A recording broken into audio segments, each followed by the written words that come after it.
What's going on, guys? This is Versus Z bringing you a video review of the 1 to 100 scale no grade Destiny Gundam versus Infinite Justice Gundam clear color set, both from Gundam Seed Destiny. In part 1 we'll be going over the Destiny Gundam, then in part 2 we'll spend some time with Infinite Justice, and then for the third and final part we'll be discussing my final thoughts, and are these two kits worth the purchase whether you buy them in this clear color set or separately in their normal colors. But in the meantime, let's focus on Destiny. And so here's the Destiny Gundam in its clear color form. It's also a 1 to 100 scale no grade from the Seed and Seed Destiny lineup, and we all know that they're basically just model kits in their most basic form. They also are known for not having too much articulation and posability, but what makes up for that is just the incredible count of accessories, as you can see all throughout the Destiny as we take a look at them from front and back. As you notice, everything is clear, if you haven't already caught up with that. All with the exception of a few gray parts here and there, like on the joints, some of the polycaps, and even its completely solid beam rifle with the exception of its clear scope. A few stickers here and there. And here's the sticker sheet. I've used every single one of them. This red one here would be going on that red spot on his crotch piece. This little red strip, the red strip on his collar, chest there.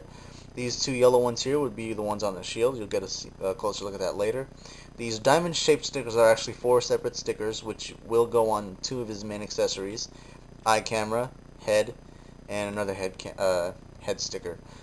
All of which I used, and they all stick on fine. And this one is just to get a quick look at some of the inner workings and just how the things look like. Just how every single piece looks like behind all these clear pieces. You can see some of the molded detail on the clear plastic, but really to no point. But it is really cool down here in the ankles, especially here in the tips of the wings where you can see the thrusters. And it's really cool. I just wish that there were more inner frame pieces at least. Maybe it would probably look good on a 1 to 100 scale no grade 00 model, but I see where the effect is going. I just wish there was more gray to see under it. So like I mentioned, his posability is very basic, so don't expect anything too spectacular except for 2 different areas, which are actually very impressive for a model kit this type. But anyway, his head is pretty basic, although you do get a backward and forward joint on his neck joint that's attached to his body, and you also get a ball jointed head, so you can get all these different movements, except with the hindrance of the collar. His torso can rotate side to side a little bit, but be careful. You do get the impression that you can rotate it 360, but you'll soon realize that you shouldn't do that after this piece and the other 2 front skirts pop off. Shoulders here are actually the nice part about this model kit. It's pretty much the same if you have the high-grade Destiny, the smaller version of this kit. His arms can go up that way because you have a separate joint right there.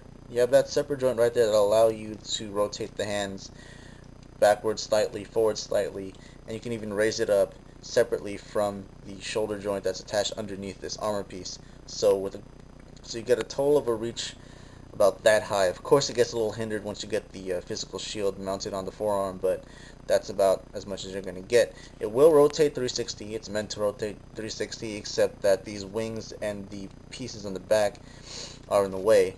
But really, you don't need to do it. The wings do get in the way though once you want to pose. Once you want to pose his arms up for like a downward slashing action pose or something like that. You just have to work with the wings and moving his huge shoulder pieces out of the way. He does have a bicep swivel, a single jointed, a hinged elbow joint, and it's really nice here because you get this little gray piece. You can kind of see that. You get this separate gray piece that covers up the polycaps. Yeah, bicep swivel, single hinged elbow, and you got a ball jointed polycap to ball joint wrist, which you can easily just remove. Side skirts are on a peg and polycap system. They can go up about that high, which isn't very far, and the back skirt itself is pretty much stable. Now the legs are what kind of differentiate this kit from the other kit that comes with the set, which is the Infinite Justice. So the legs can go about that far forward without any struggle. Of course, if you lift up the front skirts, they can go that far backwards, which isn't too different from its default position. And the legs can go about that far out of the body. You also get a two-point articulation at the knees, which isn't a very flush bend as some kits could do, but it's definitely a lot better than most 1 to 100 scale kits. So that's really nice. You also have this panel here right behind the thruster that can move up and down just for effect. The thruster can't move. You get these pieces which will move, and you also get this kind of a double jointed ankle joint. You get a polycap hinge up there which will allow you to rotate the feet sideways, as you can see. And then you got a ball joint ankle, so you can pretty much do anything and move it anywhere. So that's about the gist of the articulation for the main body. Now, alright, that's one of the problems I find with this model kit, and I'll go over that once I go over the accessories. But all the backpack system, you even got this panel here that'll move up and down. The thruster is a little tiny bit loose, but the panel here is meant to go up and down. But you also have a ball joint here, which kind of looks familiar to some of you guys who particularly hate this style of connection. But this is actually plastic. It's not a polycap. I think it would work better if it was a polycap. I'm not sure. But you basically just attach that into that ball joint. You also have the same kind of joint, a similar joint here, and you attach that on this end, and that'll give you the full movement for when he brings out his rail guns or whenever you just want to pose the thing. Now the problem is it does fall off, and you noticed that just earlier when this piece fell off. So that's it. And then the wings, these pieces here can go. There you go again. This piece here can go up and down, and so can the wings. They can go up and down. You can also, I guess, flap the wings backward and forward, but really, it's just enough to change. It's just enough to alter the effect a tiny bit. Now here's a quick look of all the accessories this kit comes with, beams included. Starting off with the beam rifle here, since it's the most basic accessories you can come with, and also the most solid piece throughout the entire kit, which I was sort of disappointed in at first, but kind of understood. Now you saw the scope could swivel, and it's the only clear part on it is the scope itself. You also have a swiveling secondary handle there, and it all works fine. Maybe I was going to color it up a little bit, add the red where it should be, but you just attach it onto his hand, and I'm going to use his left hand as an example. Now this is one of those hands that I really hate, because you have to pull off this piece, and it's actually pretty risky, because if you pull it off wrong, you could risk breaking that peg right there. Maybe not so much as this tab here, but that peg you definitely could break if you're not careful. You just attach it on there, and then you pop the hand back on in place, and it's set. It sits in there slightly loose, but it all works out fine. Now you can also attach the beam rifle behind his back skirt right here. You just take this peg and plug it into that space right there. I'm not sure if you can make it out, but right over there. Next up is his physical shield, and as you can see here are the two yellow stickers. This piece is separate. The two separate clear pieces are also separate. You get a solid gray piece underneath, and then it's also layered underneath with a red piece. And that's really good. So all parts and all color separation on the shield is really nice, with the exception, of course, of these two stickers. Now it's nice that they're actually able to give you a separate red piece here, because otherwise with the high grade you'd have to paint that red. And also I'm forgetting to mention these two black pieces are also separate, so this is really cool. And also has the slide out feature, and you take this peg and you just mount it on the forearm. And then one of Destiny's cooler weapons, an entirely clear green rail cannon, which mounts on the back here through some grooves and some tabs in that piece. You just mount it on. But the cool part about this is just how you store it and how it all incorporates into usage and storage. It's really awesome, and you can see the little stickers right there that I was trying to mention earlier, little red ones right there. And it's nice because you can see the little hinge that allows for this feature, the fold out feature. And it's a nice long weapon, and it's really cool. You also have a separate red piece at the end right there. So it's nice, really cool looking. My only problem with it though is, as we all know, clear plastic is not the very best plastic to be playing around with. It's also not the best when you have moving joints and hinges, and this piece here is no exception. If you can kind of make it out, there's already some stress marks in there, and that's because this piece, you have to kind of rotate it upwards like that for the Destiny to hold it. But whenever you do that, at least whenever I do that, I feel like I'm gonna break it. So I want to really be careful with this piece here. And if you guys are picking this kit up, I suggest you do the same. Another one of Destiny's cooler accessories is his anti-ship sword. I'm pretty sure there's a proper name for that, but I think this is what it's called. And it's really nice. Got good part separation here. You got the white tip there, which usually you got to paint for the high grade.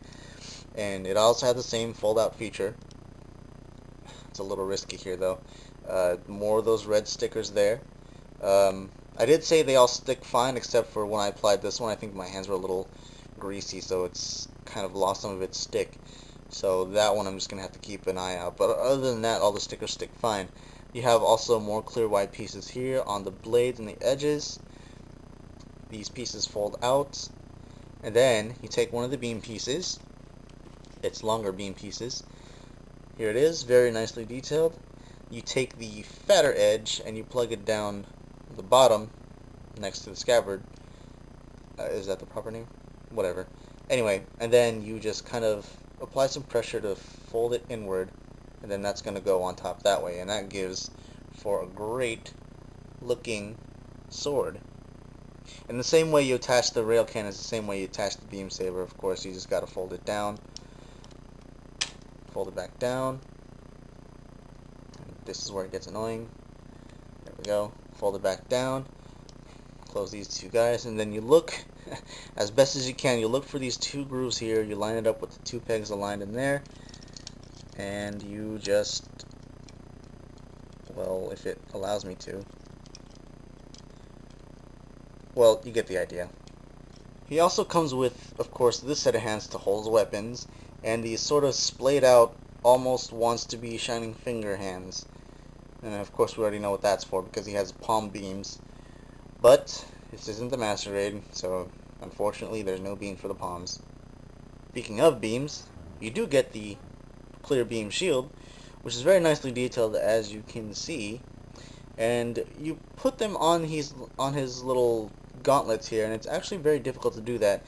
But the easiest way I find to do is to just pop off the blue piece hole, push up that yellow piece from the bottom with whatever, I guess the shield, push that up, then remove the yellow piece.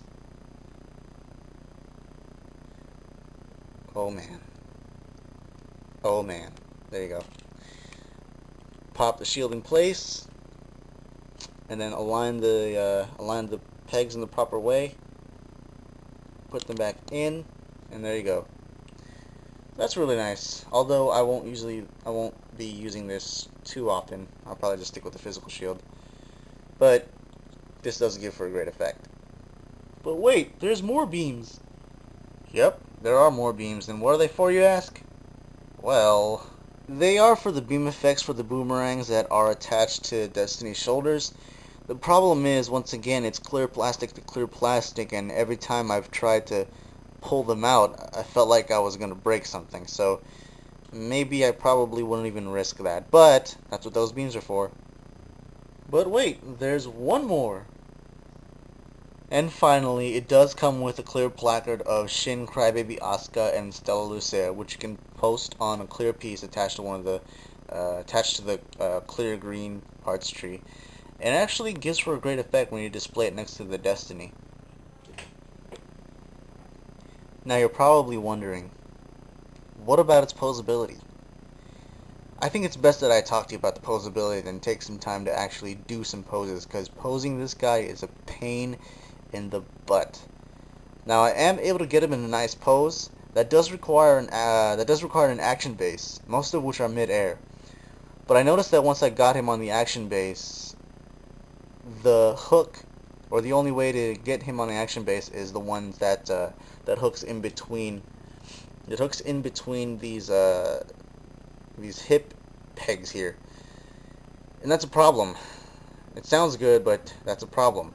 You probably get the Destiny on that stand. You plug it on, you're like, yes, this is all gonna go great. But once you want to replicate those wide-legged stances, or as far as the legs can go, once you want to replicate that, you notice that the legs can only go about that far. What the heck just happened? Well, that's because those hooks are just like maybe just that thin, but thin enough for the piece, the leg piece, to just stop at that point. So it kind of just keeps it from going anywhere farther. And it defeats the purpose of the legs going farther because you actually see that gap in between.